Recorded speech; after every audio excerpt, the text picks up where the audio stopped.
Tonight, millions of people around the world will have sex. Some for love, some for pleasure, some hoping to have a baby, some hoping not to. Because today, we all know something that feels almost impossible not to know. Sex can create life. But here's a question almost nobody asks. Who was the first human to realize that? Not the first person to have sex, the first person to understand what it actually did, because those are two completely different things. Imagine waking up 100,000 years ago. No schools, no books, no doctors, no biology. No one has ever had the talk. You don't know what sperm is. You don't know what an egg is. You don't even know pregnancy begins inside the body. You simply live. You hunt. You laugh. You fall in love. You have sex. Life goes on. Summer becomes winter. Winter becomes spring. Hundreds of sunsets pass. And almost a year later, someone gives birth. Would you connect those two moments? Or would they feel completely unrelated? It sounds impossible today, but according to many anthropologists, this may have been one of the greatest mysteries our ancestors ever faced. Not because they weren't intelligent, far from it. The same people who crossed continents, survived ice ages, tracked animals for miles, and painted caves were brilliant observers. But nature had hidden this particular secret unusually well, and solving that mystery would eventually change how humans understood themselves. But before we talk about babies, we need to answer an even stranger question. If nobody had ever explained sex, how did humans know what to do in the first place? It's easy to imagine a funny story. Picture a group of prehistoric humans sitting beside a river. A pair of wolves starts mating nearby. One hunter nudges another. Are they fighting? No. They've been wrestling for 10 minutes. So, should we be taking notes? It sounds ridiculous, but it's a surprisingly common idea. Many people imagine the first humans simply copied animals. After all, animals were everywhere. Our ancestors watched them hunt, sleep, fight, give birth, and mate. So did humans learn sex by watching nature? Probably not. In fact, scientists think something much more fascinating happened. Nobody teaches a young spider how to spin a web. Nobody teaches birds how to build nests. Nobody gives wolves a lesson on finding a mate. Evolution had already written those instructions long before they were born. Humans inherited something similar. Long before Homo sapiens ever existed, our primate ancestors had already been reproducing for millions of years. Sex wasn't an invention.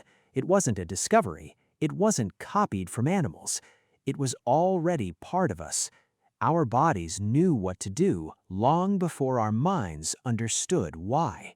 And that's where the real mystery begins. Knowing how to have sex is not the same as knowing what sex actually does. Imagine walking through a forest. You accidentally drop a single acorn onto the ground. You keep walking. Days pass. Rain falls. Animals wander through. The seasons change.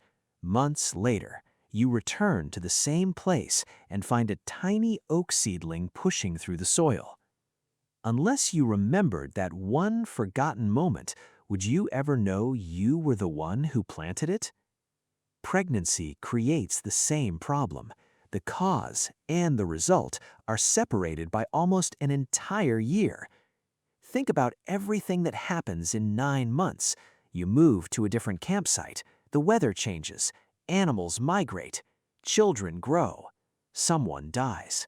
Someone new joins the group. Hundreds of memories pile up between one night and one newborn baby. Trying to connect those two moments would have been like remembering which single acorn became one particular tree. Nature didn't make the answer obvious. It almost buried it beneath time itself. And humans faced another problem, one that most people never think about. Unlike deer or wolves or elephants, humans don't have an obvious mating season. Many animals reproduce during only a few weeks each year. You watch them mate. Months later, their babies appear. The pattern almost explains itself. Humans are different. People can have sex in spring, summer, autumn, winter, again and again and again, whether pregnancy happens or not. If a baby appears months later, which time caused it? The 1st, the 5th, the 20th? Imagine trying to figure out which single raindrop filled an entire lake. That's how confusing reproduction may have looked to our ancestors. And yet, nature kept leaving clues. Every year, our ancestors watched deer produce fawns, wild horses produce foals, goats produce kids, again and again and again. The same pattern repeated across the animal kingdom. Eventually, someone must have wondered, what if we're not so different? It was only a question, not proof, but every great discovery in history begins the same way. Someone notices something that everyone else ignores. Generation after generation, those observations slowly accumulated. One clue became two, two became 10, 10 became a pattern. And once humans started noticing that pattern, they were only one step away from solving one of the greatest mysteries in human history. For thousands of years, our ancestors may have shared one of the most important experiences in human life without fully understanding what it could become. Not because they were less intelligent than we are, but because nature had hidden the answer behind time itself. No single person woke up one morning and solved the mystery. There was no prehistoric scientist shouting, "I figured it out." Instead, one generation noticed something.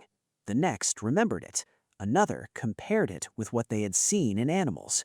Little by little, the pieces came together until one day, what had once seemed like magic became knowledge. And maybe that's the real story. Human history isn't just the story of discovering fire, or inventing tools, or crossing oceans.